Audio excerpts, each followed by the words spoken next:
Everybody. It's 5 o'clock, so we're going to get started. This is our last community meeting regarding our sound control ordinance. My name is Jim Young. I'm the Director of Code Enforcement or Compliance.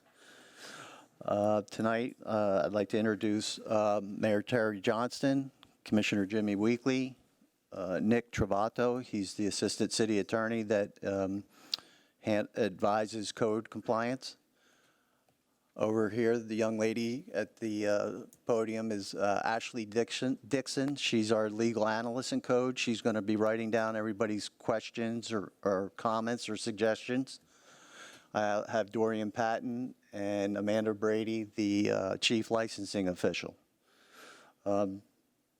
This is a little different format than our first meeting. This is just like we conducted our second meeting where we're up here at the dais, and the reason being it's for the recording process.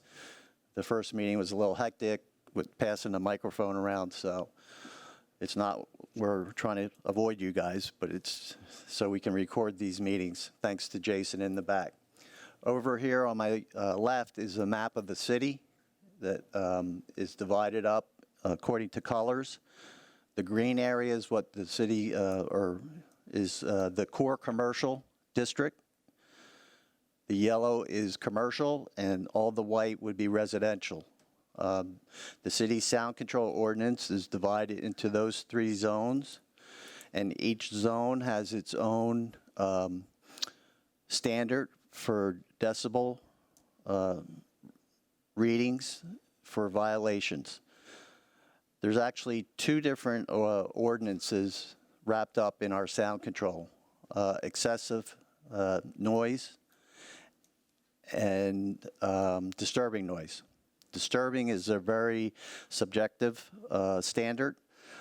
Basically, we've had several cases where we have gotten complaints, for example, of a crowing rooster.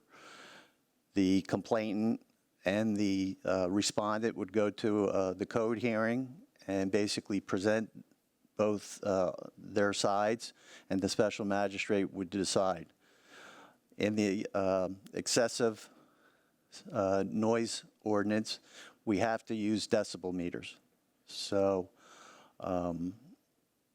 that's one of the reasons we're here today, to try and address the concerns of the entire community. The residents, which we all are, the businesses, which include the musicians.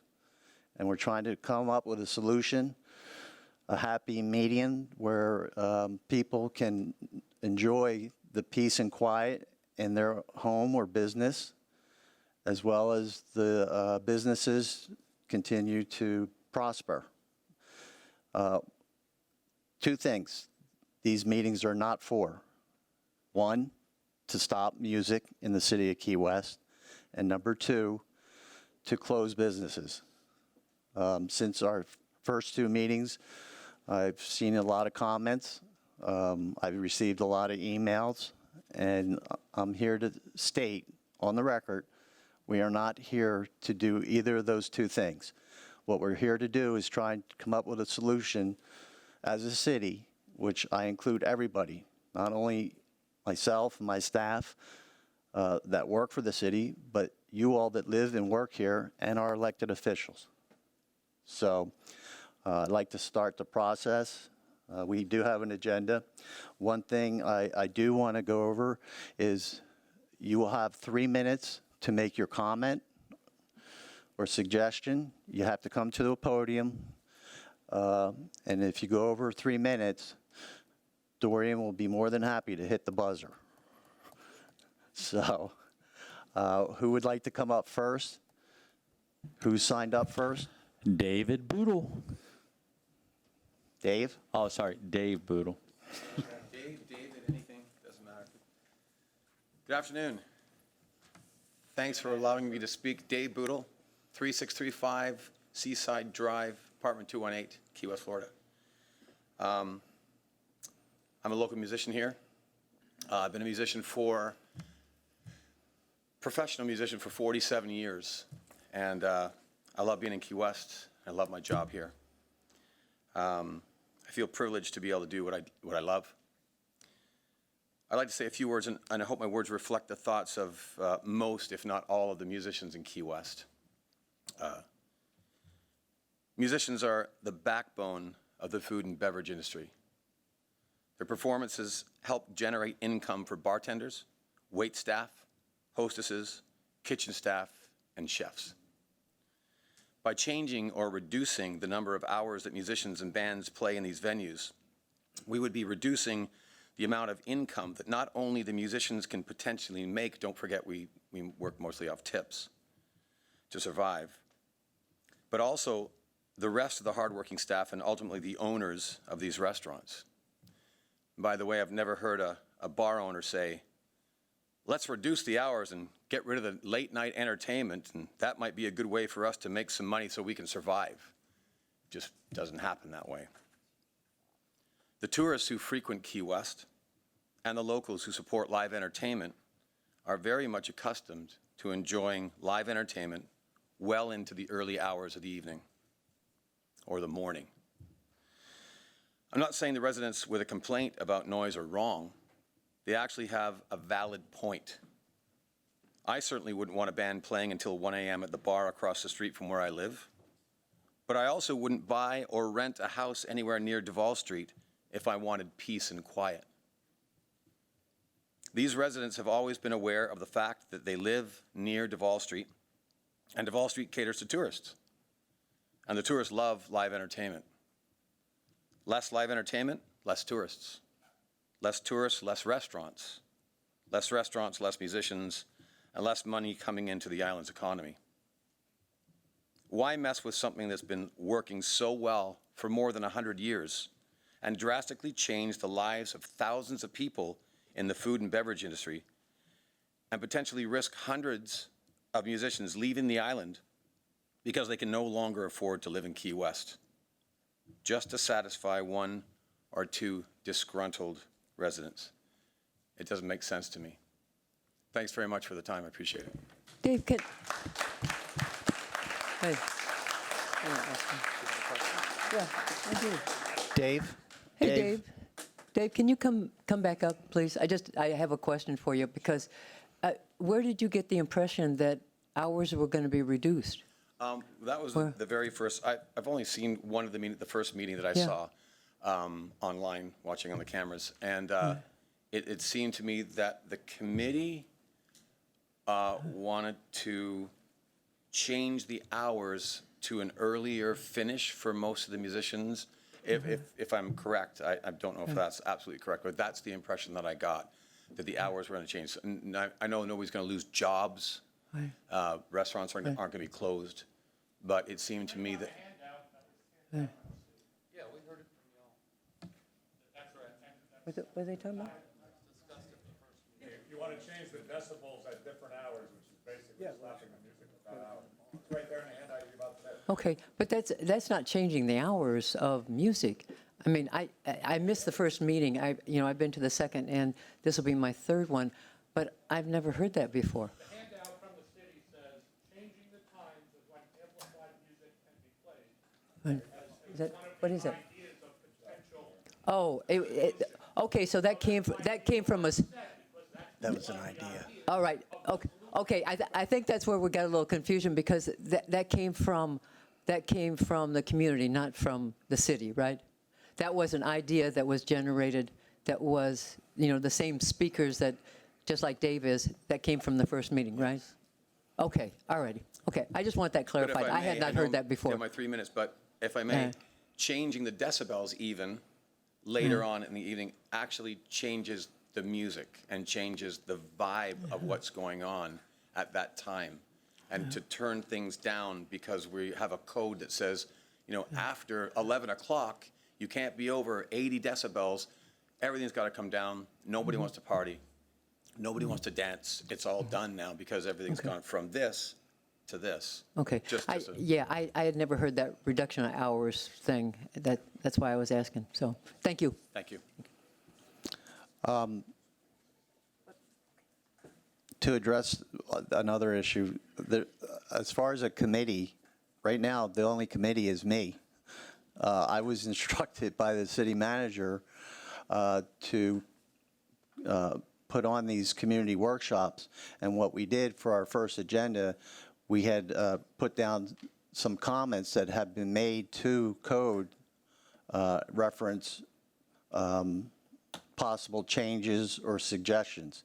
But there's no committee that's been formed, and as far as changing the hours, that was just a suggestion that came from the community, along with, there was another suggestion to increase the decibels. So I just wanted to get that clear. Also, I wanted to also introduce Commissioner Lizette Carey, who just showed up, and also Commissioner Lopez. He wanted to be here, but he had a urgent family matter he had to attend to. So, Dorian? Nate McIntyre. Good evening, everyone. My name is Nate McIntyre, 908 Trinity Drive, Unit 3. I'll try to go fast because I've got two topics I wanted to speak about. First, I love musicians. My mother-in-law has been a musician since 1977 on this island. I've spent 20 years on this island, and in my 20s, I had a lot of fun on Duval Street. But one thing was very clear to me is when I decided to settle down and have kids, I was not buying anything that side of the island for reasons that a lot of people are complaining. Noise, et cetera, et cetera. I think it relates a lot to, as a contractor, by people buying homes in the historic district. If you don't like the historic district rules and regulations, you don't move to the historic district. If you don't like the noise of Duval Street, don't move near Duval Street and bars and restaurants. So I'm fully in support of everything down there. The issue that I had is I did purchase a home up in Newtown and have had an issue with multiple complaints with a certain hotel turning their pool into a Dante's at all hours of the night till 10, 11 o'clock at night.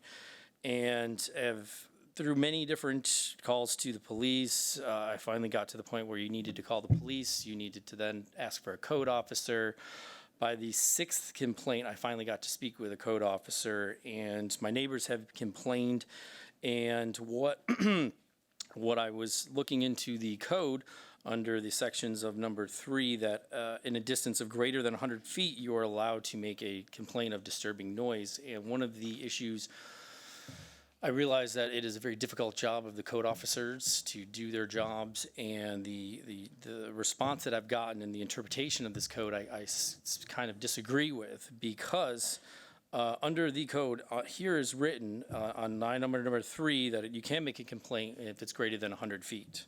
And it says, an investigating officer shall issue a citation if the complainant suffers a disturbing noise within their boundaries of their property. My home is 157 feet away from the property line of the commercial source. In reference, there is a concrete 2-story building between us and them. I made multiple complaints, and I was told that the interpretation was if we could have a conversation, then it wasn't a disturbing noise. And I'm like, okay. So the interpretation of a disturbing noise is up to the code officer, not the complainant. It clearly states right here that the complainant has that. So when you go back to disturbing noise, the definition, the disturbing noise is unreasonable excessive noise, uninvited disruptive level of noise, unreasonably loud, raucous, or jarring. An officer or someone can easily make that decision or interpretation. But there's 2 parts to that definition. And it says, and that causes an actual interference with a person's ability to enjoy peacefully their residence or business. That is not a decision that I feel can be arbitrarily moved to a code officer, because it's not his property. So how is a code officer able to make that decision? The solution that I've come up with is very easy. Make it very easy for them to come up with that. In most towns and ordinances, you have decimal levers to a certain degree. It's at 100 feet is 60 where I live. You make it 180 or 200 feet. If it's audible, it's a violation or some sort of solution of that means. But just by definition, someone telling me or making a decision, if I'm peacefully enjoying my property or not, fundamentally seems wrong to me, and potentially opens the city up to litigation. The second topic, I'm sorry, I'm out of time. I had the construction one. Yeah, I'm sorry. too. Okay. Thank you. You're welcome.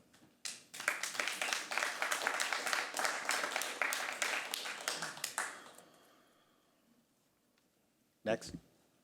That's it? Charlie Dorian, Brumley. Dorian, can I ask Hank a question? Hank, your other issue was the fact of starting earlier as a construction. Yep, we got it. Yep, same comment from second meeting?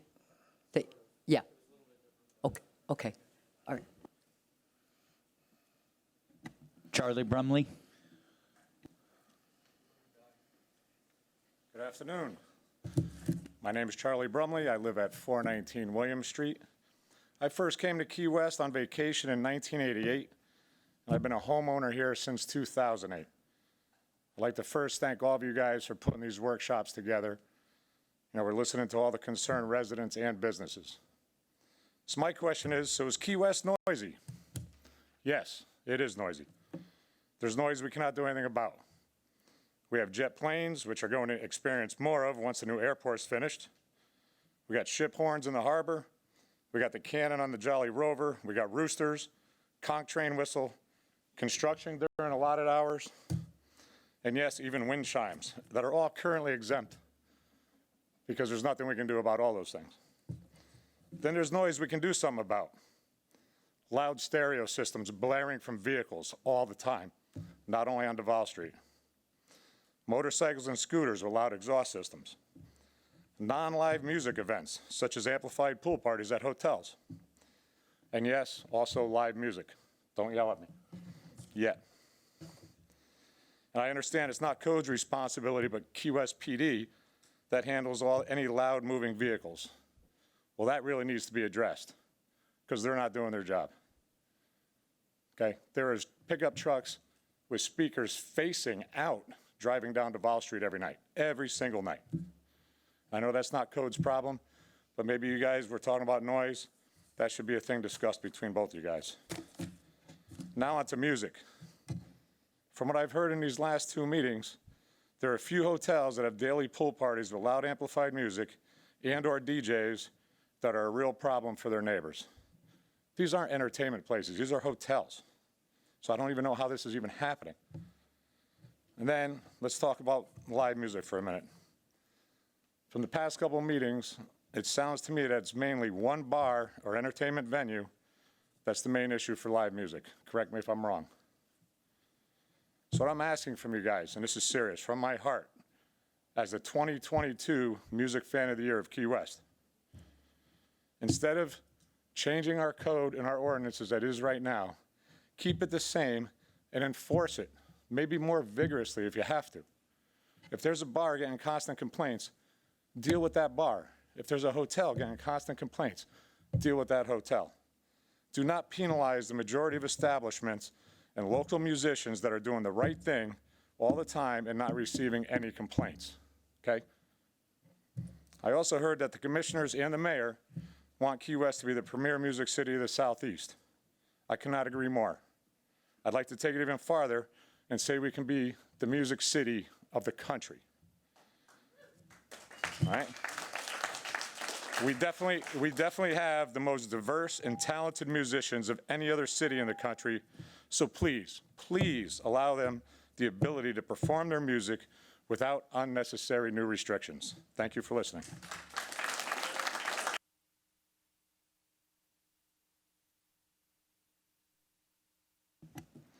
Andrea.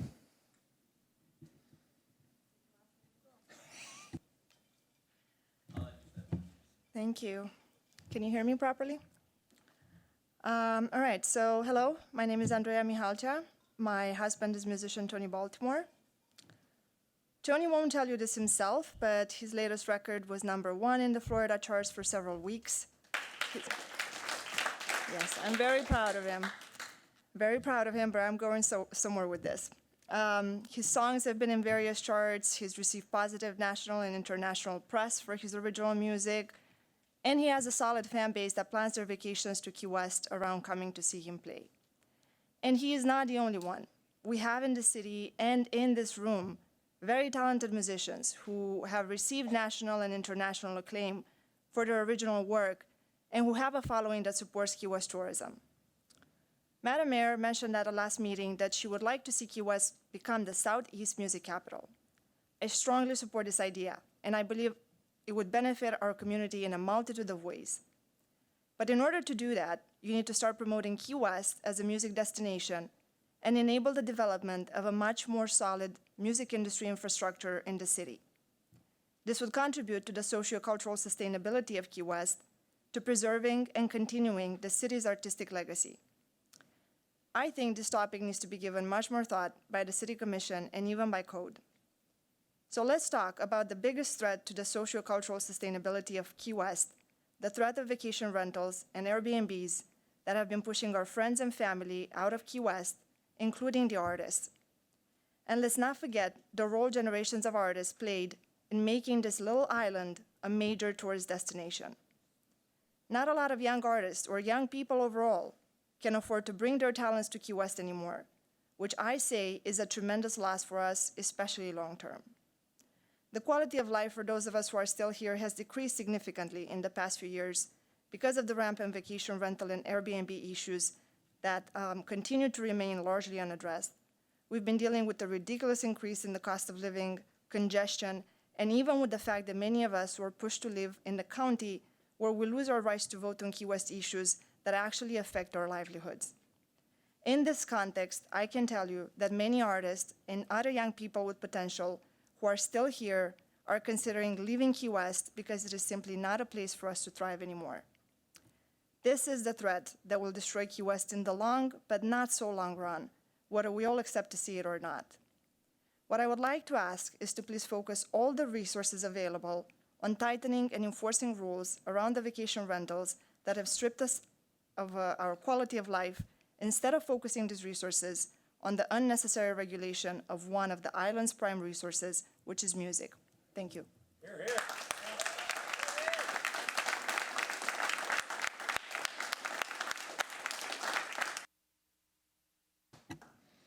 Mark Rogoff.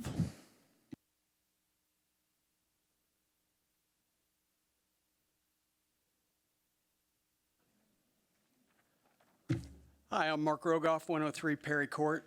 So first of all, I'd like to say thank everyone involved for holding these public workshops that allow the music community in particular to have a voice in the face of potential changes to the sound ordinances. Being a full-time musician in Key West now for almost 10 years, I distinctly remember feeling fairly disenfranchised the last time changes were made and enforcement was elevated. I'm positive that there are many musicians in this room that will tell you that that was their experience as well. And there are experiences, not only for us, but those that we provide to our audiences have been unnecessarily diminished because of the tightening of the sound ordinances. Like Charlie and Gary, who spoke at the last meetings, I too have a bit of expertise from my former professional life. A little known fact about me, I've got a couple of professional designations, and one of my 22 professional certifications is in sound control systems. The points that I'd like to make today focus mainly on live music scenarios. So first of all, I'd say I feel like there's an imbalance between the fact that a party making an unsubstantiated complaint can call on code 3 times in a month, which is essentially 3 warnings before it's a violation to them. However, the party in violation may be given a warning or may be issued a citation on the spot.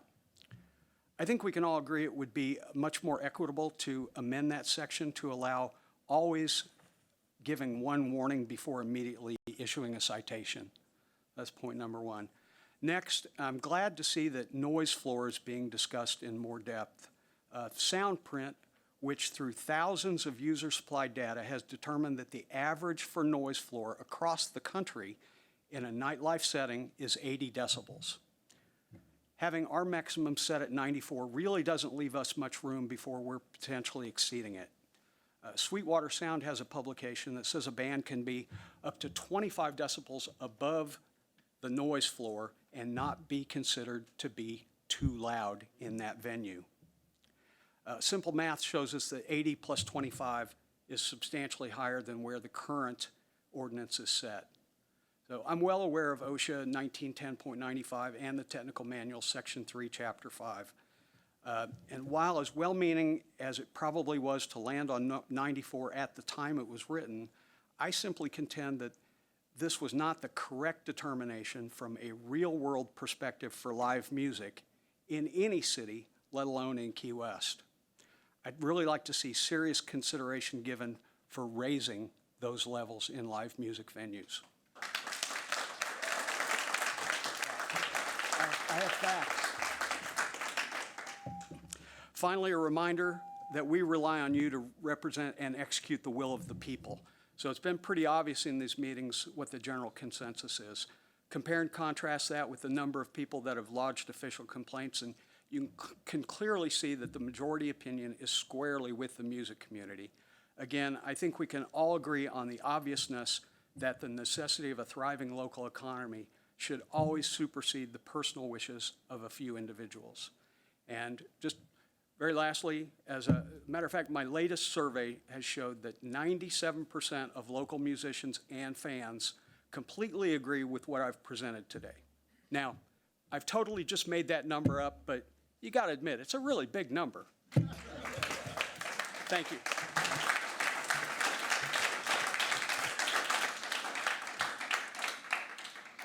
Robert Herndon.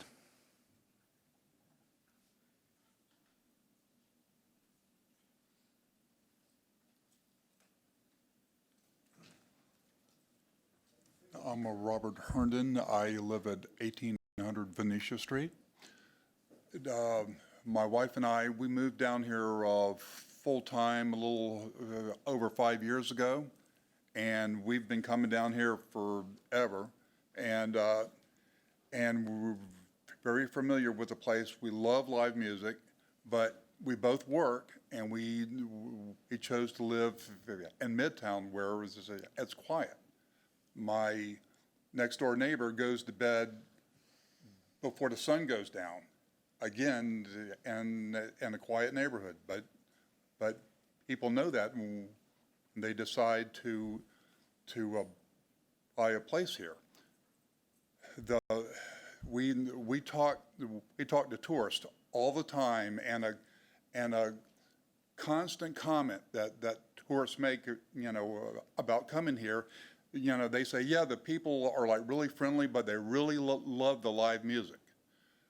And your map here with the codes, you need to put an orange thing over the entire thing, and that's where all the roosters live, because they live on the entire island, and roosters crow at 90 decibels.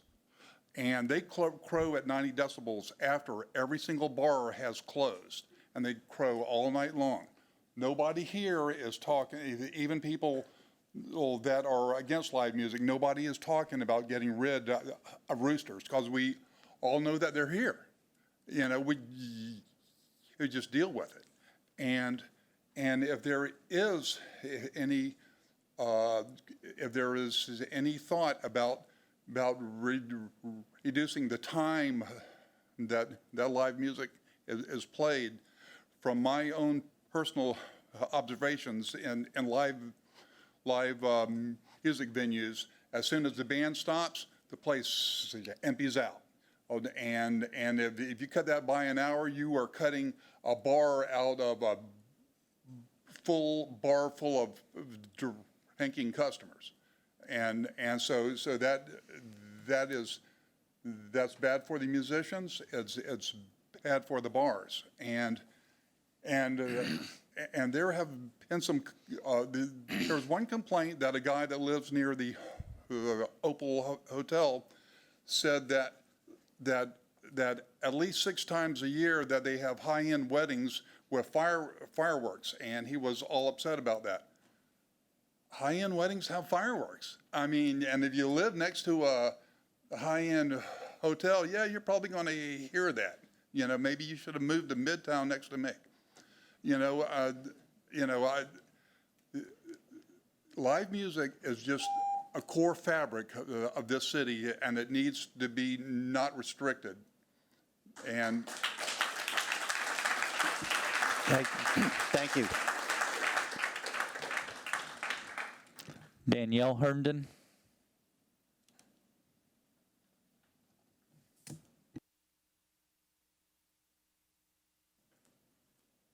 Danielle Herndon, 1800 Venetia Street, Key West, Florida. First and foremost, I want to thank you for the opportunity to speak. I think our ability to speak is really important, and I hope you hear our words. Fulfilling a lifelong dream of mine, my husband and I were moved permanently to Key West about five and a half years ago. We were drawn to Key West certainly for the lifestyle, for the beautiful island, for the ocean, for its wonderful people, and for its great lifestyle. But one of the biggest reasons we moved here to Key West is both of us have a very strong passion for live music. We love live music in small venues. We love its vibe. We like how it makes us feel. To be honest with you, after a very long week working at a very stressful job, I rely on the music to bring me down to a type C. Key West has been known for its live music for many, many years. In 1971, when I was just 7 years old, two of my most favorite musicians made their trek to Key West, Jimmy Buffett and Jerry Jeff Walker. I can only imagine the music that filled these streets. The island people sang, the island people loved, they lived, they danced. They have been followed by so many amazing musicians, and the musicians here today are some of the very best. Tony Baltimore, Erickson Holt, Cliff Cody, Caffeine Carl and the Buzz, Ross Brown. I can name the list, but my 3 minutes will go on. They give us the gift of their beautiful music, night after night. They make a living doing what they love. I envy their passion. Their music is what makes this island. People are drawn here because they love the music of Key West. Making a living playing music is not easy. They need to be on each and every time they play. They work hard. I don't want to speak for them, but they make most of their money at night, not in the middle of the afternoon. These folks need to make a living, and restricting the times they can play will be stifling to them and extremely selfish. I ride my bike down Duval Street because that's how I get around. I ride it down Whitehead Street, and when I'm riding my bike, I don't hear excessive noise. I'm away from the venues. I hear nice music, and it's not obnoxious. With all of this said, as much as I love the live music, and it's what drove me here, my ADHD does not allow me to work this very stressful job that I have and live next to a live music venue. I can't do it. So we bought a house in the beginning of Midtown where I can work quietly. If I had bought a house next to the Green Parrot or Smoking Tune or Hank's or Virgilio's, I would expect to hear live music. After all, the music was likely playing when these folks bought their house. They heard the music. It wasn't hidden. Those that are complaining have the right to sell their house and probably sell for more than they bought it for in the current economy. But those who chose to live in Old Town need to realize part of Old Town is the music. And I would like to end with a quote from Jerry Jeff Walker, because after all, we're all gypsies. I'm a gypsy song man. Yes, sir, you'd like to hear a song? Well, I'll pick it for you now, and I'll play it all night long. If the blues is all you see, this song is what you need. Gypsy song man passing by. I've got a stage on every corner. I've got a hall on every street. My hat is in my coin box. This song is what you need. It's just a swapping time. This song is for your dime. Gypsy song man passing by. Those wanting to change music need to stop and think. Do you really want to change the core of the island? This island is special. This island is like no place else in the world. And we need to keep playing the music. It's not excessive. It's perfect.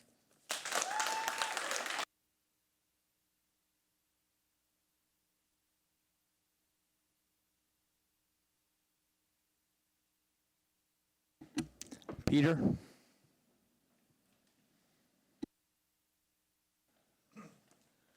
My name is Peter Wagner, 1207 Duval Street. I've been there 40 years. And I want to thank everybody for being here. 2 observations and a very concrete suggestion.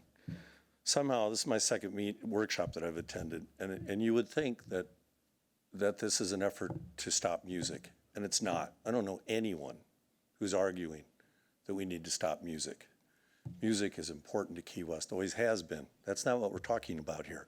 We're talking about excessive noise, and they're completely different. So I want to emphasize that point. And musicians are important, and they're important to the economy. But so are firemen, so are policemen, so are construction workers, so are city employees, so are teachers. Everybody's important to a community, and that's the key. We're all part of this community, and nobody is above this community. So we all have to get along, which was the suggestion that I made at the first meeting, and it's very concrete. The commissioners that were at the first meeting summed things up at the end by saying we need to talk. One of the ways to get the conversation going, and frankly force it where people don't want to have it, is entertainment licenses shouldn't be automatic. They should be treated like variances and change of use, because entertainment changes a neighborhood. When you have a change of use or a variance request, cards go out to the neighborhood and everyone gets a chance to talk. And that should be the same for an entertainment license, and it should be done on a regular basis. Maybe not every year, but maybe every 3 years. Upon the renewal of an entertainment license, there should be a notice made to the neighbors, because they live there too. It's flippant and easy to say maybe they should sell their house and leave town, but they have a right to live here. They have a right to their home. So when an entertainment license is going to be issued or renewed, notify the neighbors and let the neighbors have a conversation with that venue to seek out a compromise so that the venue can succeed and the homeowners can enjoy their homes. It's about, I think it was Commissioner Lopez who called it building a bridge. And the way you build that bridge is you don't let entertainment licenses be automatic. This is about enforcement. And frankly, it's a little bit like Weight Watchers. You know, you keep points and eventually you just give up and you get fat. It isn't just about enforcement, it's also about dialogue. And the dialogue is required if you notify the neighbors. So that's my very specific suggestion, and I thank you.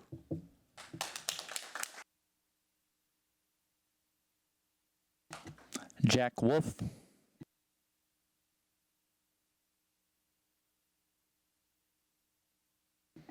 Christopher Ellis.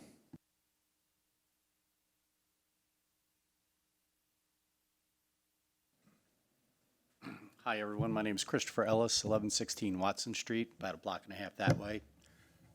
I'm the guy that complained about the fireworks. Okay? Let me show you where my house is. My house is right in here in the White District. Okay? Casa Marine is over here. I'm a half a mile. Sir, hey, sir, can you go to the microphone? We're videoing. Okay, just so We you can't- know, a block and a half that way. We can't pick you up on the video. My That's house is fine. a block and a half that way. I'm in the white zone on the map. That's what I wanted to put, okay? Which I believe after 8 p.m., 60 decibels is what I should be entitled to, correct? Jim, is that correct? Did I read that right in the ordinance? Anyway, time's wasting. So I did complain about that because I'm a half a mile away, and the fireworks are 150 decibels, 2.5 times what it should be, okay? I love fireworks. If I didn't have dogs that freaked out, I wouldn't be upset. I'm a half mile away. I'm sure you can hear them a mile away. All the cats, all the dogs, all the autistic kids. We don't need fireworks for high-end weddings. I've never been to a wedding that had fireworks, ever. But I hear them all the time. So we can cap the noise level. 120 decibels for an exception seems reasonable to me. And no, I'm not going to move. I don't want to move. I will not move. Let's fix the problem. Another thing, beeping scooters. Can we get the scooter companies to have to tell the people that a horn is not a toy?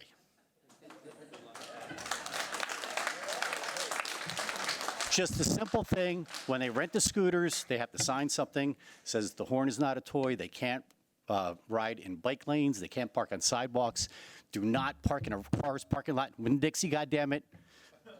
You know, where the parking spots are, where scooter spots are. The police have to enforce the horn ordinance, but the commission can make a $500 fine for excessive horn beeping. I don't think anybody will complain about that. Thank you.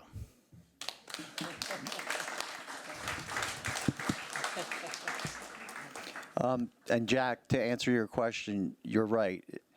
For unreasonable noise in a residential neighborhood, 60 dBA or 62 dBc would be a violation from 8 PM to 7:59 AM.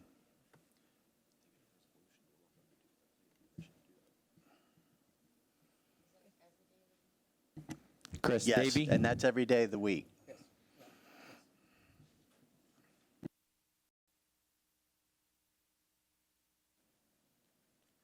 How y'all doing? My name's Chris Davy. I live at 1603 Rose Street.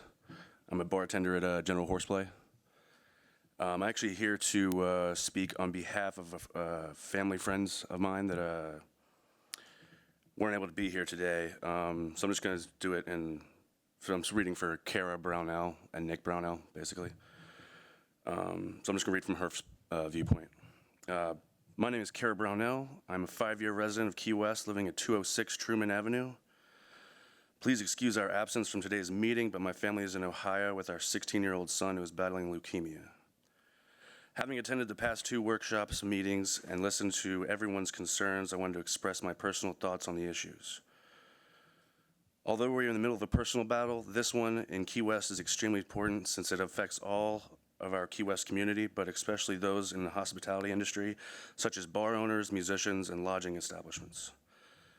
When we moved to Key West from Nashville, we immediately began to put down our forever roots. Our 2 daughters were born at the outstanding Lower Keys Hospital, and we make good use of fine medical facilities available here. Our long-range plan for our family is to make this our forever home, and our children grow up and be part of an amazing, artistic, diverse, and beautiful community. I always thought I would never leave Nashville. Now my main tune is Key West forever. However, this could change drastically if ordinances being proposed are so restrictive and stringent that they directly affect the lives of not just our family, but also the families who love this community. If a shorter window is created as to when outdoor music can be amplified in the evening, then businesses and artists' revenue will be drastically hurt. This would also create a domino effect that would spread throughout the community, as we all are dependent upon tourism for our livelihood. A wide range of our guests come here with their families and friends to celebrate both during the day and late into the evenings. Trust me when I say it, when the bars are wrapping up, the guests are shouting one more song or trying to keep the music going. They want the nighttime music to be live. That is vital. If the music stops, I guarantee you they will stop coming and they will leave as soon as the music is over. Please understand that lowering sound restrictions will affect the lives of our drummers, brass instruments, and bands in general. We wouldn't be able to use them. It also affects the way customers feel at the bar. They want to dance. No one is dancing as someone playing love songs on an acoustic guitar all night. Maybe, I don't know. My husband is an incredible, talented musician and was 2022's Key West Entertainer of the Year. He received this title from our local community because of the way he performs for our locals and guests. There is a reason why most musicians play acoustic sets during the day and the bands are in the evenings. These musicians and venues are constantly investing back into the community as well. Hanks, as well as other establishments, have donated and matched many of the charity events in this city. Recently, Hanks, including a band of our Key West music family, raised a significant amount of money for our son's cancer treatments. My husband, Nick, during this community's desperate time of need, raised $15,000 for the flood victims in Bahama Village and fire victims. Mary Ellen's and Green Parrot have also made large donations throughout their own funds. These things matter and should not go without recognition. They should be supported and admired, not harmed. Musicians are compassionate people who are willing to adjust and compromise within reason. However, I question where this compromise lands. Thanks to Bill Knipp and his analysis, do we really have a problem? The numbers do not translate into an issue that would change the laws of music in this town, in comparison to the 26,000 residents that do live here, plus thousands of tourists who visit. The numbers of those who take issue with the volume are extremely small and finite. Rather than handcuffing the venues to strong restrictions, perhaps we should seek ways these outdoor spaces can adjust and absorb the sound. Sir, I'm going to respectfully ask you to wrap it up. Okay. Yeah, I mean, that's basically it. I mean, Thank you. I think I got her point across. Jim Gillerin.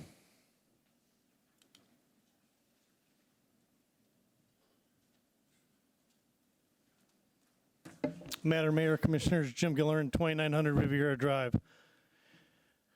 This is probably, I think this is my third go-round with trying to address concerns about sound in the city of Key West. I'm going to talk first as a resident. I live at 2900 Riviera Drive. Prior to that, I lived at 506 Petronia Street. And there's a little bit of difference between those two addresses. My children grew up 506 Petronia Street, and you could pretty much hear music until 4 o'clock every morning. And we moved, and we lived at 2900 Riviera Drive for a long time and enjoyed living in that area of town. However, I'm right over a flight path. So I could be sitting out back having a barbecue, and planes go over constantly. So our family adjusted to that. So there is a lot of sound in the city of Key West, but as a resident, I didn't move here to change the city of Key West. I moved here because I wanted to come here, and I've been very fortunate and blessed to be here and enjoying the island and what it has to offer, and the historic fabric of the city of Key West, and music and entertainment and people celebrating life. We're very fortunate to live in the city of Key West. They have millions of people come here every year to celebrate life. Part of celebrating life is people want to hear music, they want to dance, they want to, sing and karaoke and whatever it is. So we are very fortunate actually to live here, and I don't want to change the city of Key West. The residences I have at 506 and 508 Petronia Street are in a noisy area, and those are affordable housing. They'll remain affordable housing, and I think that's important. The values in Key West have gone up, especially in Old Town, and so when the values go up, you might have a different demographic living there. And then to Peter Wagner's idea about having entertainment licenses come up every couple of years, I think that's a horrible idea. Personally, that's just my opinion. And me and Peter are friends. As a business owner at 801 Duval Street, I have, since 1995, I went from having my windows always open to having my windows closed, and then around 11 o'clock, I closed a third of my entrances to my businesses. Why? Because I have neighbors, and my neighbors came to me and they said, hey, listen, can you tone it down a little bit? So I'm open till 4 o'clock, 7 days a week, and I've toned it down a little bit. If you're sitting here today and you have a business and you have neighbors that are not happy with you, I really suggest that you figure that out, because it's a rabbit hole you really don't want to go down, and there's usually ways to figure it out. I think there was a sound engineer here earlier. If you have a business, you can have rock speakers, you can do all kinds of things where you can keep your music on your premise, and that's a much better investment than getting involved with code cases and potentially what I think we're heading for in some of these circumstances is literally civil litigation, which may be where this belongs, rather than when you all trying to figure it out, Mr. Young trying to figure it out. Police department, I really don't like resources of police department having to deal with sound cases. Our police department is there for safety. I mean, they do it, right? But I think that's overall, that's a really bad use of very valuable resources. But we've all come together here in 3 meetings, and I think we reached a consensus, and the problem is solvable. Other communities do it, but we should be very grateful for where we live and that we have all these opportunities for live music and entertainment and sharing our one human family, because that's what this is all about. Third thing I like to say is that we are one human family, and let's remember that and how we can bring people together. Thank you.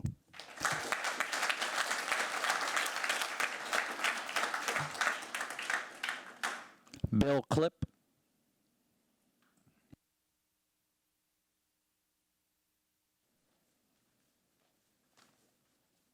Hi there, I'm Bill Clipp. I live at 1209 Petronia in the Meadows.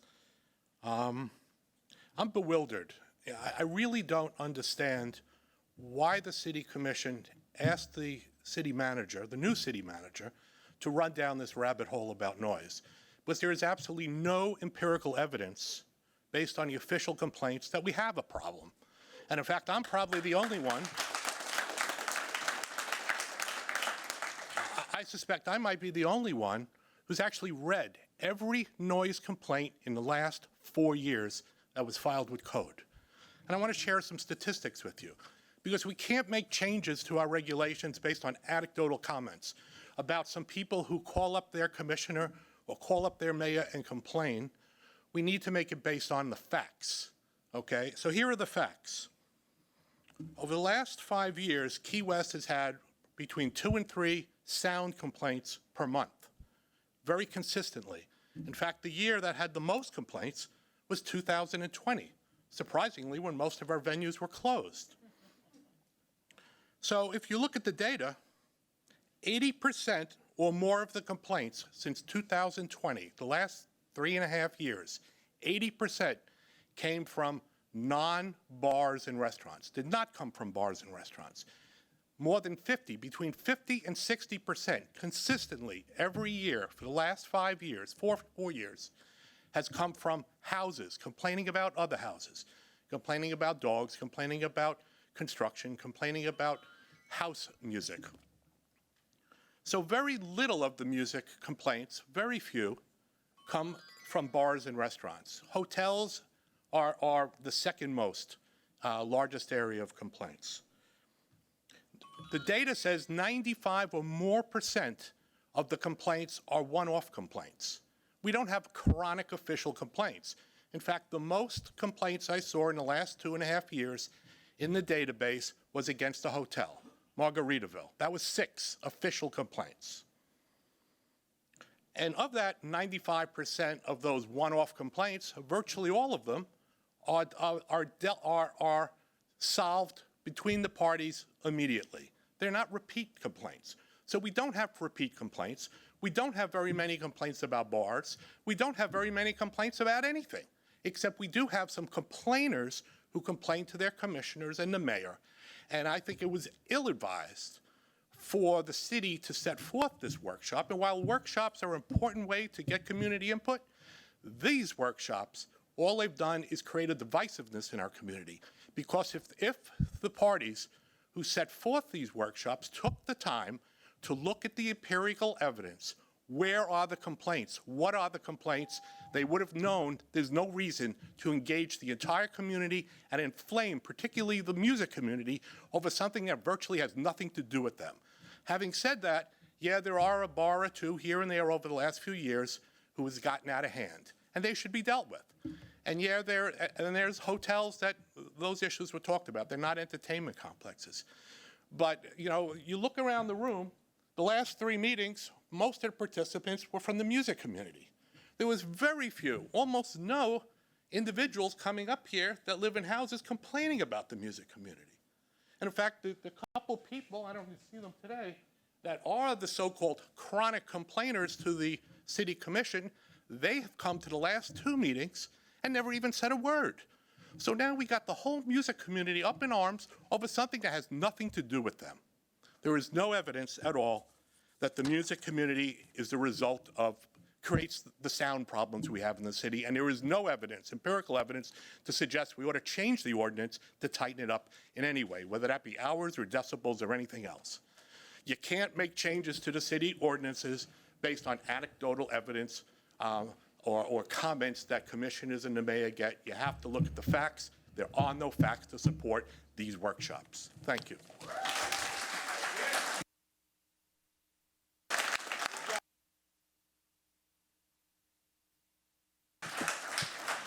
Jim, are those numbers accurate? I have not reviewed them personally. Mr. Clip did a public records request, and we provided him all the noise complaints as he requested, and he then did his own, he analyzed it and sent it back to me. So I have not been able to do that. Letters to everyone up there, to the city attorney, to the commissioners, to the mayor, to code, with some amount of the detail I described. The first letter went out over a month ago. It was nice to hear from 2 of the commissioners on my letters. The rest was silent. Maybe a fact check's in order. I'll ask the city manager to do so. Maybe should have been done before we went through this. I agree.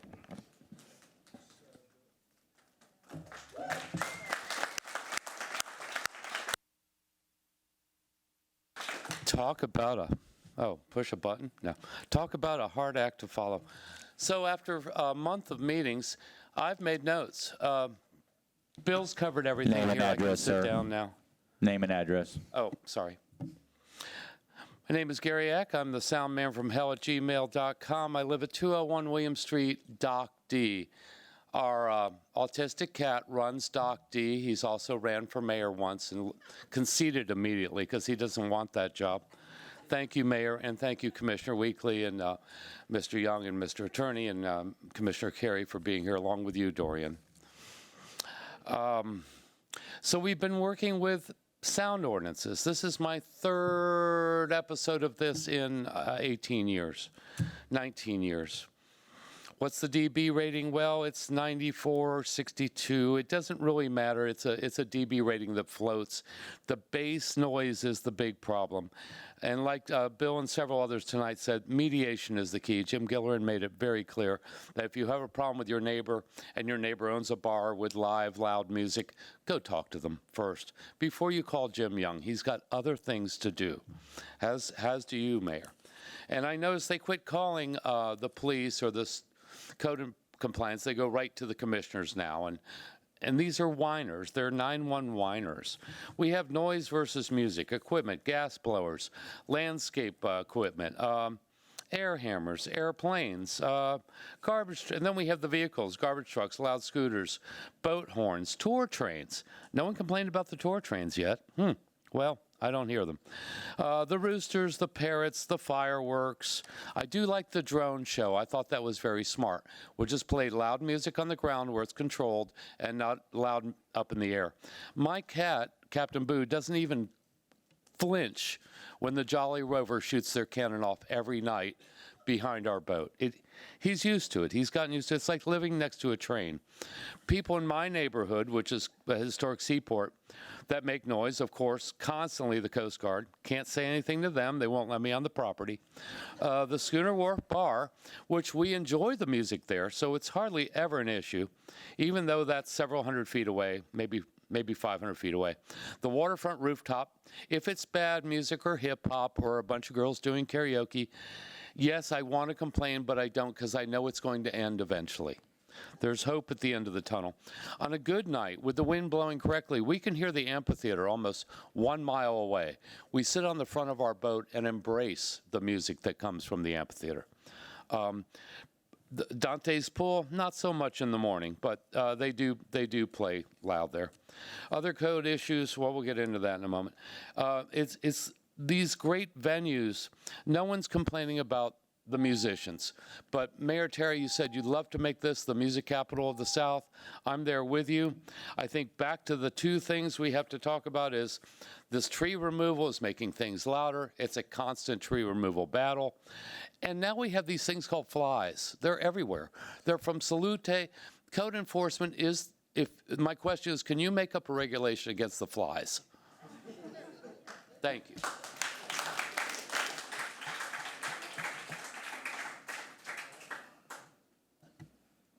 Jim, did you have anything to say before the next speaker? How can I respond to that? Well, I don't make up regulations. I only enforce them. So we'll look at the fly situation. Thank you, Gary. Ray Warren.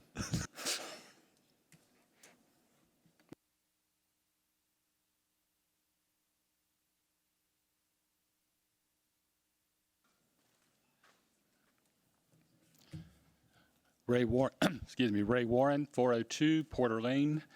I've been part of my neighborhood for 18 years. I'm very used to city noise. Doesn't bother me. I don't have a problem with current city standards when these rules are enforced. The fairly new venue came into our neighborhood about 4 years ago and made life very difficult. And I personally found trying to navigate how to address the issue to be difficult and confusing. So I have some ideas here in hopes that we can move forward to encourage resolution of future issues without having these kind of hearings. These ideas would encourage both formal and informal channels to resolve issues going forward. The key is to make the noise ordinance more friendly and less adversarial and less judicial. 1, rewrite the noise ordinance, keeping the current parameters, but in clearer and easier to understand language. 2, create a web page explaining the ordinance and the complaint procedure. Include a map of the commercial and core commercial districts. Ordinary citizens aren't land use experts. 3, post a city web page showing every business in the 2 commercial districts along with the maximum decibel levels applicable to that business, and contact information for somebody that can receive noise complaints on behalf of the business. Businesses would be responsible for updating the contact information as necessary with the city. Create, in addition to the formal complaint process, a parallel, informal process for making and receiving citizen concerns, not complaints, about noise. Hopefully, either a quasi-governmental committee or even a recognized and hopefully responsive voluntary committee of venue owners or managers. It should be made clear that expressing a concern is not the same as filing a complaint. The venue is not going to be found liable or exonerated in that particular procedure, but the committee can work with the aggrieved citizens and venues towards a more non-adversarial solution. Publicize the fact that code compliance can be summoned, I'm told, after hours via the police non-emergency number, and make sure the police department is actually on board with dispatching officers. Right now, the code compliance website says after hours, call code compliance and leave a message. That doesn't help if it's 10 o'clock at night and you're being pounded by bass from something 2 or 3 blocks away. For either formal or informal routes, the requirement that one give one's full name and address should remain. Venues have a right to know who is expressing concerns. So basically what I'm saying is if people want citizens to express themselves in formal ways, make it citizen friendly, make it so that it's understandable, and provide more than one way to do it. Thank you.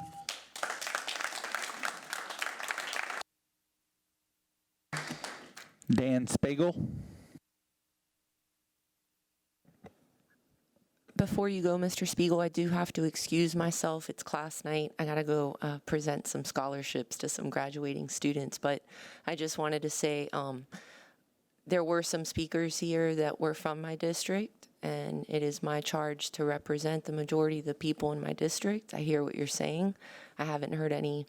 I've had 2 complaints in our district. One was a neighbor issue. Excessive noise on one side of the fence. We're dealing with it as a neighborhood. And there was another noise complaint about a refrigeration unit. We are also dealing with that as a neighborhood. So I hear you. Thank you for coming. I appreciate your remarks. And that's it. I got to get out of here. Thank you.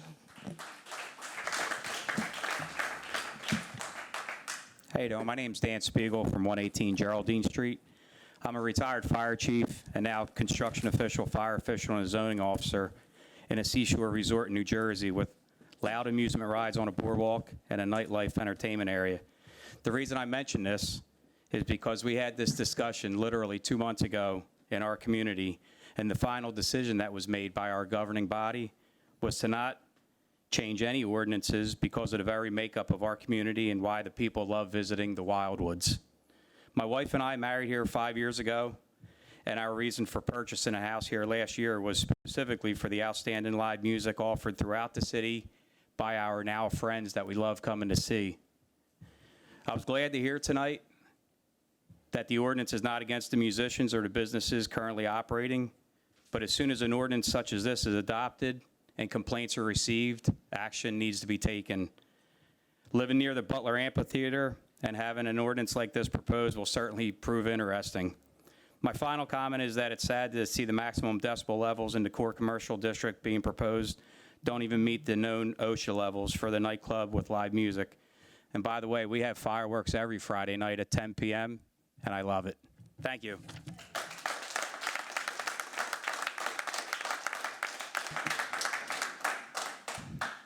Patrick Stetcher.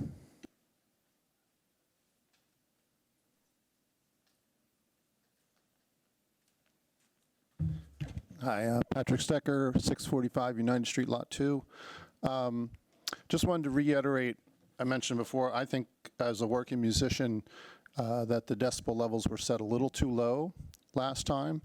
It becomes a little impractical when you're doing sound and you have to match the instruments to the sound of live drums.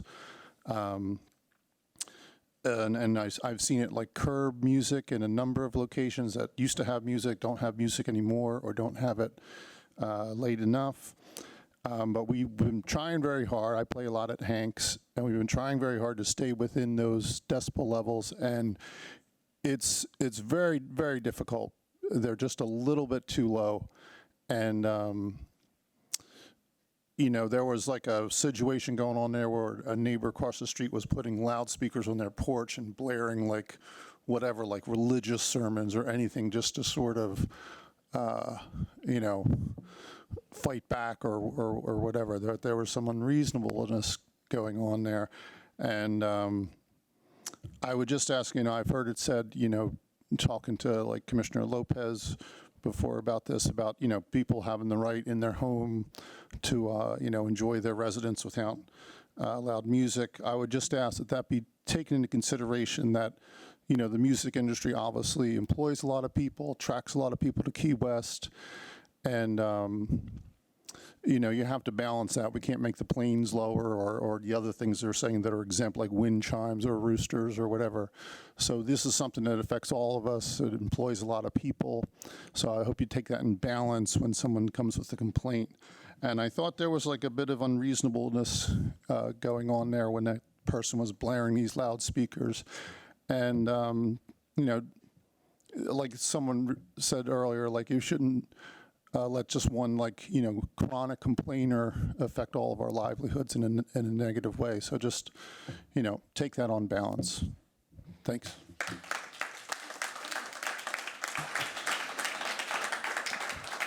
Emily Brown. Hi, good evening. My name's Emily Brown. I live at 1012 Fleming Street. So I think I'm the last person here, and I think those who have spoken before me have already done a really lovely job of identifying what the problems might be if we started to curtail or further restrict live music in the city. And those include reduction in earnings possibly for hospitality workers, and it's linked also to the housing crisis, in my opinion, which we see is pushing out beloved residents. So we already know what the problems are. I won't go there. I do want to recall last night I was out seeing some live music at Hog's Breath, and I asked the band who's traveled here for a week to play every single night, which is a really tough job to do, to play every single night at Hog's Breath. And I asked them, why is it that you wanted to come to Key West to play? And they said, well, who wouldn't want to play in Key West? I thought that was a pretty apropos answer, got me jazzed up to come to this workshop. I do have some solutions, one of which I haven't heard yet tonight. Soundproof residential windows. Why is the onus always on hospitality workers and the businesses that they work at when they're already facing challenges to their earnings and to housing? So why do they have to further curtail their earnings and when they're facing these issues? So, you know, if you live within X feet of an established and approved live music venue, how is it unreasonable for that to not be a requirement that you soundproof your windows or your home in a way?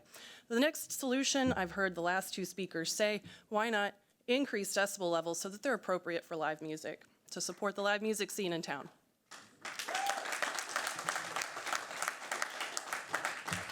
And then third is, I cannot remember. Oh yeah, make sure that commercial zones are, you know, that zones are zoned appropriately for the businesses that are there. So making sure that commercial businesses are, if there's, you know, that we are zoned properly in these places that we're talking about. Okay, thank you so much for this opportunity to speak. Thank you, have a good night.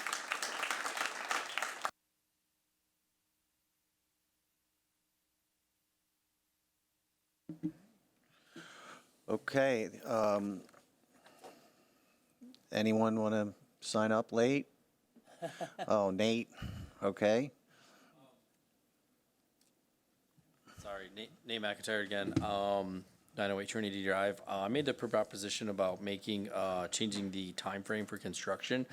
And I saw that it made the list, but I wanted to be kind of clear, more detailed, like if we do change that to, you know, not just commercial, residential, and exclude from the earlier time heavy machinery. Nobody wants me using my jackhammer attachment at 7:30 in the morning. I usually wait till at least 9, so I open and willing to a conversation with anybody about some more detail-orientated stuff, you know, of what can and cannot be done. Because it says commercial construction, we need to do commercial and residential construction with limits on heavy machinery and certain technical stuff. I'd be happy to answer questions about if anybody does. Thank you, Nate.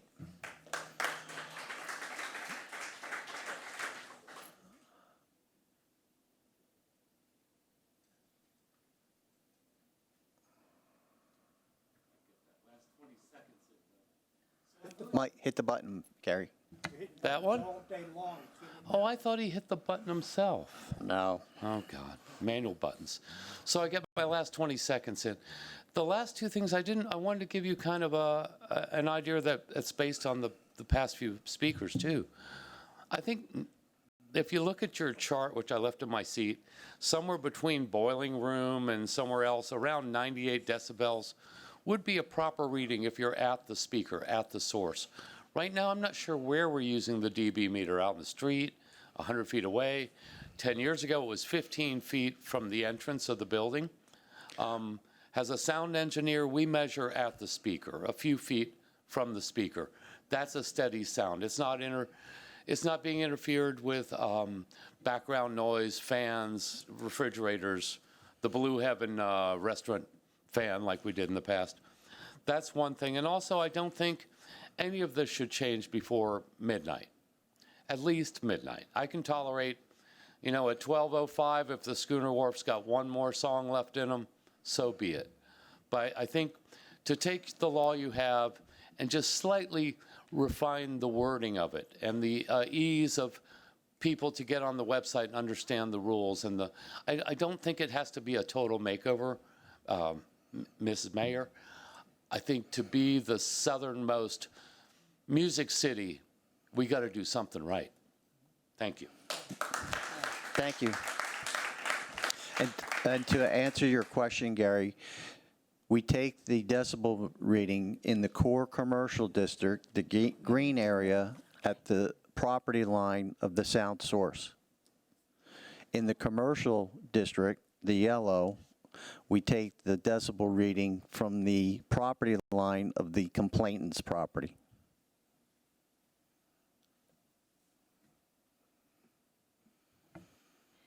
Hello, my name is Linda Turek, and I am the owner of the mysterious bar called Hank's.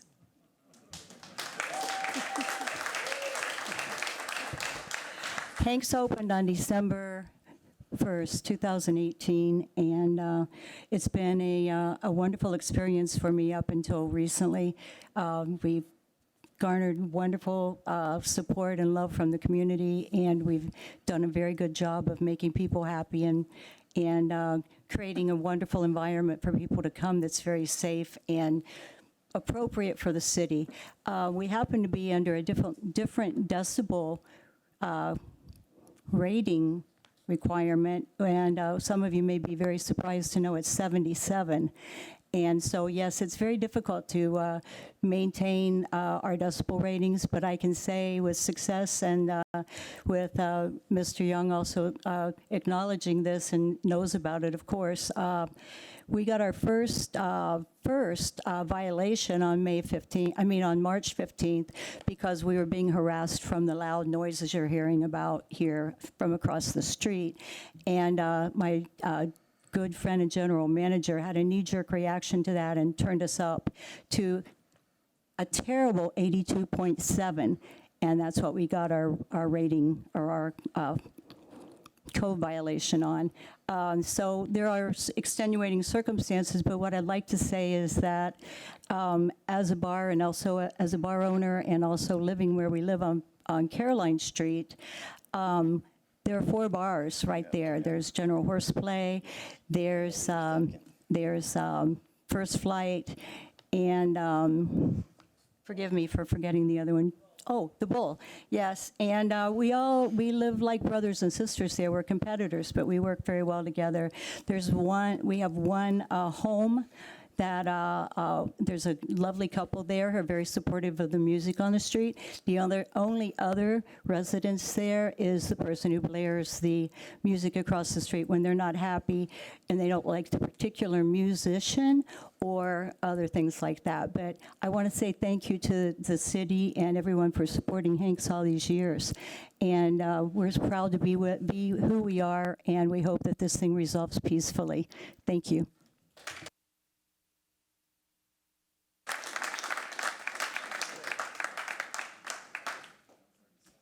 I want to thank you for having these meetings. Susan Mitchell, 824 Terry Lane. And I just want to share a couple of stories because I live in a neighborhood where I know complaints have been made, and a very good restaurant has been sued and won, and the restaurant won, and not the chronic. And you're exactly right when people say a few chronic complainers. One chronic complainer, about 3 years ago, every time I walked by their house on Thomas Street, they would complain to me about Blue Heaven. This was like 3, maybe 4 years ago. Every day they'd complain about Blue Heaven. And I would say to them, I love that music, and I wish my balcony overlooked Blue Heaven from the side, because I'd love to sit on your balcony and listen to your music. And I think it's probably making your property values go up. And sure enough, they did. It was a couple. They sold the house. They bought somewhere in northern Florida, and there's now a very happy family. Couple living there that loves the music, and they sit on the balcony and they enjoy the music. And I just, out of curiosity, some of the chronic complainers who sued and lost to the current restaurant that's right behind them, I just, for the heck of it, I thought, like, what year did they buy their property and how much is it worth now? And one of the leaders of the gang that sued bought in 2014 for $800,000, and Zillow now says their house is worth $2.5 million. So it's hard for me to feel sorry for people that live right next to a venue that has live music, doesn't see it as a wonderful thing, and that we don't live in, some people say it's flipped to move. We don't live in China. We don't live in Cuba. We don't live in a country where you have to live there. And many people would love to have this beautiful music and talented artists right next to them. And I think these talented artists cause their values of their home to go up since in less than 10 years, we're talking about 250% increase in value. So it is too bad, as someone else said, artists are having trouble purchasing homes, but the chronic whiners, I just would suggest when you get these chronic whiners and you find out what their address is, just look in Zillow. How much do they pay for their house? How much is it worth now? And it's hard to feel sorry for them, personally.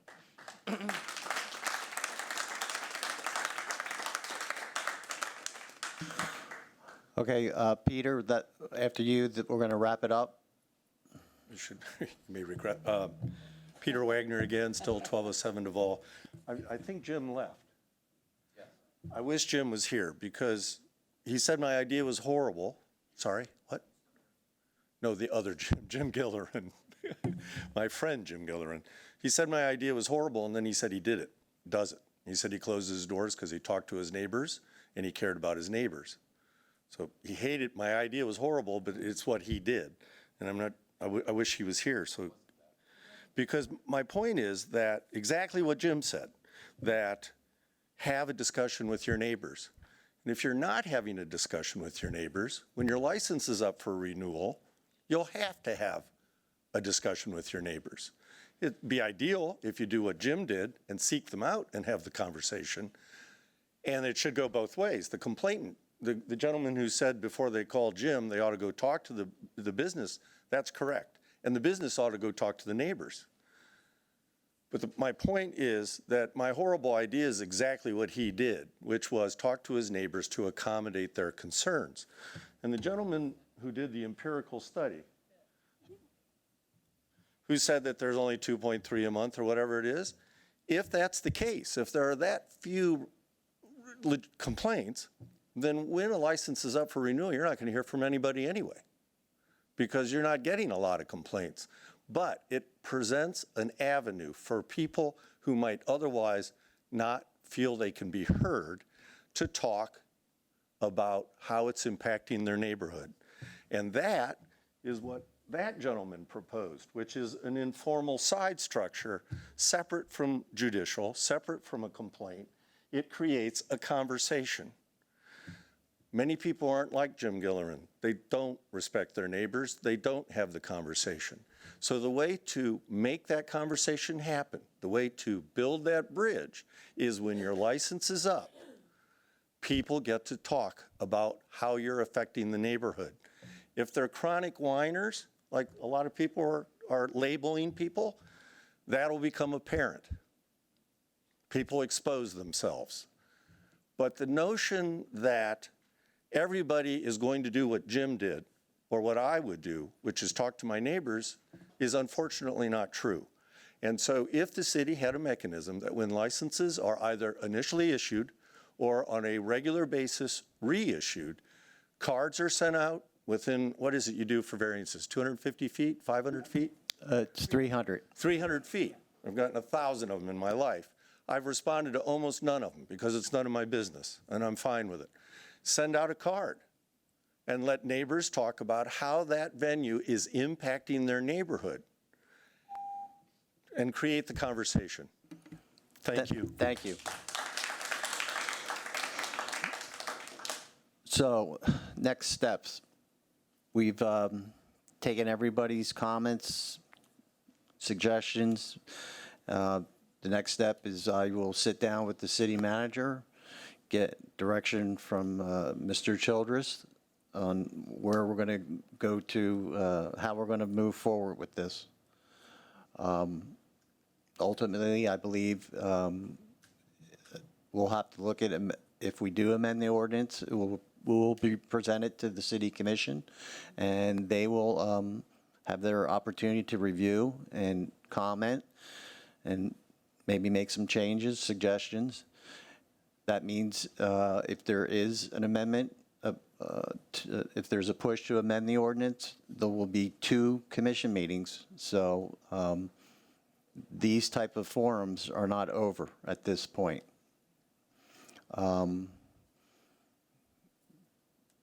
There's a lot of comments, and I want to thank Ashley for copying or capturing all them. I've received numerous emails.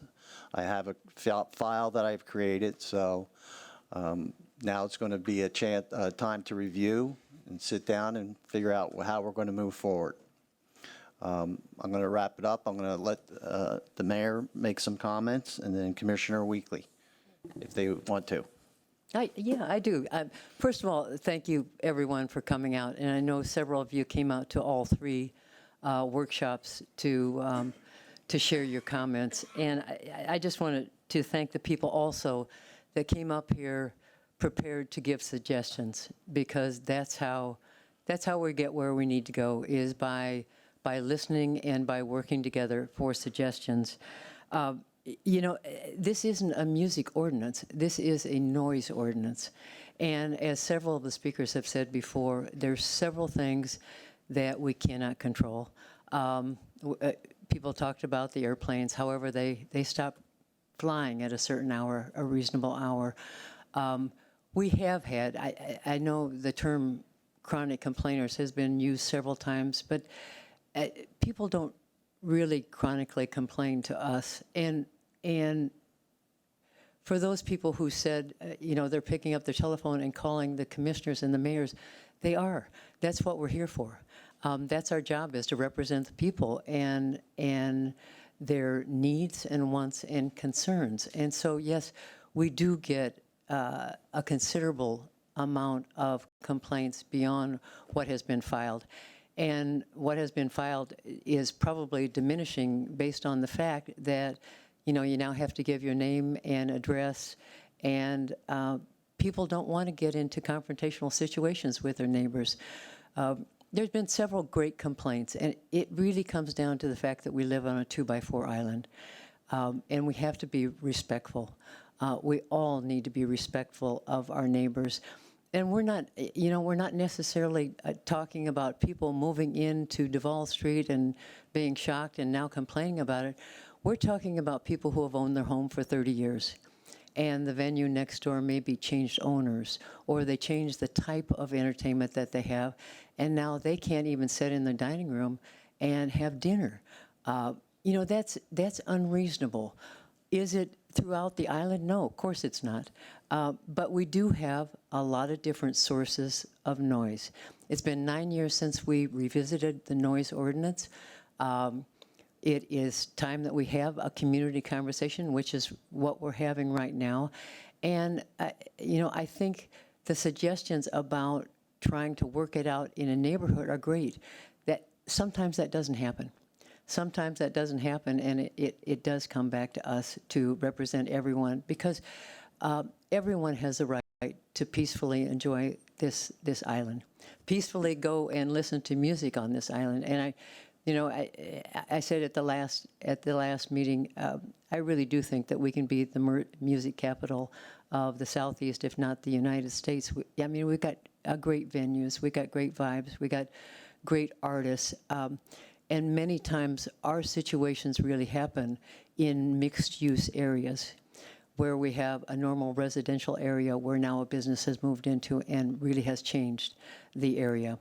Vacation rentals, Airbnbs, absolutely. We struggle with that throughout every industry of keeping people here in Key West. In fact, yesterday we just opened the 103 low and very low income housing units out on College Road. We know that is an issue. It's an issue in every community in the United States, and it's getting worse. Hopefully with the market leveling out now, people are going to see that, no, you can't make a killing on a vacation rental, and maybe start renting those units out long term. But we are working every day on trying to bring housing in here.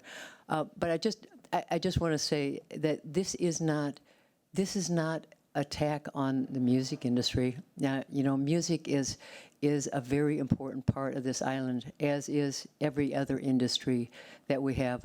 The last meeting we had, a couple comments about, we also have other businesses on Duval Street, like incredible restaurants.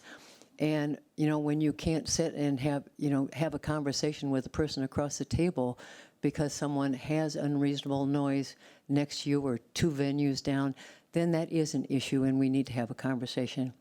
But I think we're all adults. I think everybody has rights. You have a right to make money. You also have a right in the city of Key West to enjoy your own home. And I don't think one right trumps the other right. So in order to make sure that we can live peacefully on a 2x4 island, we have these conversations. So thank you again for coming out tonight, and for all of you people who have come out to the other two workshops, because we got a lot of great suggestions. And I hope you know that we sit up here and we represent every single person in Key West. Whether you live in Key West, whether you vote in Key West, whether you work in Key West, we're representing all of you. So hopefully we're going to do that as we take a look at this noise ordinance in the future. So, Jimmy? Rock and roll really soothes my soul. You can't even say it. I can't say it, no. I'm still jet lagged from coming in last night. What I'd like to say is that, there's a lot of good comments. And I think it is about conversation between businesses and neighbors. But also remember something, that this, I don't know how long all of you have been here, or the number of years or anything like that. And right, Key West always had music. But that music was always enclosed. And we're not suggesting to enclose everything now, because it's a whole different era. And a lot of the homes in the area where the music is now, those homes were owned by some of the residents here for generations. And they're being impacted now. As the mayor said, neighborhoods change. Businesses change. They come in, they do different things. And when it starts impacting those neighbors, they call us.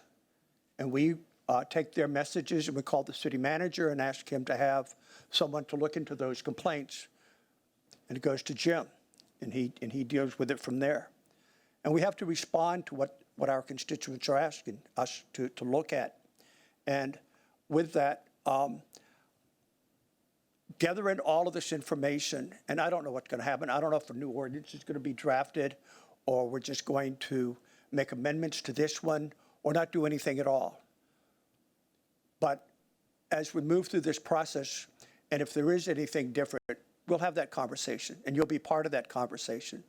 Because what I would like to see, if there's a new ordinance drafted or amendments to the existing ordinance, we get that message out there and have another workshop so you can talk about the specifics on that ordinance.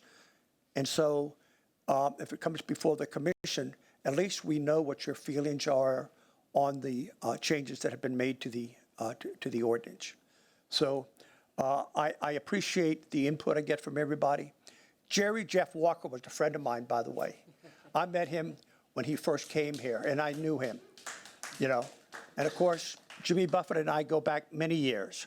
I remember when he used to play at Crazy Ophelia's, and they'd pass the hat to help him get through his living time here in Key West. So I can appreciate the musicians that have come through this island. And even before them, we had some great musicians. And I'm proud of this community for who we are and the way we accept everyone and we listen to everyone to try to make this a better community for all of us. You know, as was mentioned, we are one human family. And with that, we have to understand and appreciate each other. And the speakers that have said, when there's a problem, go who's causing the problem and have a conversation with them. They may not realize the impact they're putting on your business or on your where you're living. And if they don't know, they can't correct anything. So I think it is important, whether you live right next door or 150 feet away, go have that conversation. Make them aware of what issue you're dealing with and see if there's a common ground that you can work to resolve it. I think that's the most important thing that we can get out of this. And I appreciate everyone here this evening. And I appreciate the fact that we had these 3 workshops. The one thing that I wish we would have done would have had it a lot earlier prior to this month, back in, when more people were here that could have participated in in this discussion. I think that would have been quite important to a lot of people. One of the things was mentioned about why isn't the city doing anything about vacation rentals and Airbnb? One reason, Tallahassee. They have tied our hands so much where we really can't be able to represent the desires of our own citizens. And so that's why we really can't control the vacation rentals the way we would like to and the way we've attempted to. And now, even now, with the new legislation that was just passed about rentals, we had an ordinance that we passed just a few months ago that required, if there was going to be an increase in your rent, you had to be given 60 days notice.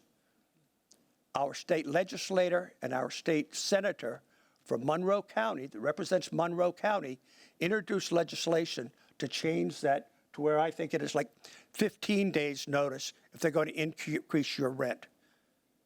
So remember that when they're up for re-election. Thank you.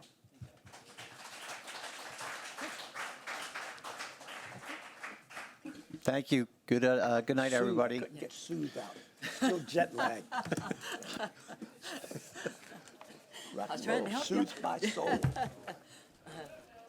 Oh, boy. Mr. Carey's got one of the biggest complainers in our district. Roger Gillen. Oh, Or yeah. Gillen, yeah. Well, maybe he I had referred talked to to it. it. Well, the one about the, she didn't mention her phone call. Well, you know what? Yes.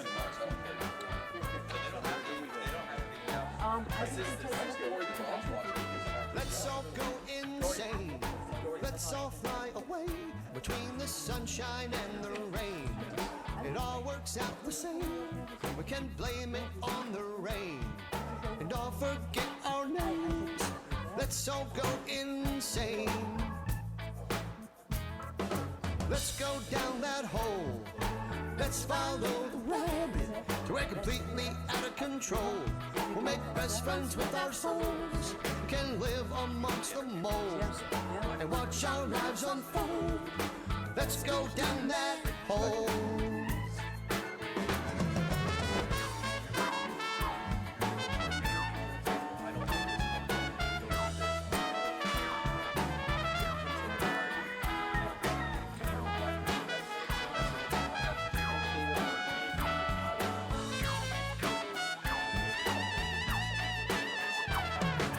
Let's all climb real high. We can fly with birds. We can live in the sky.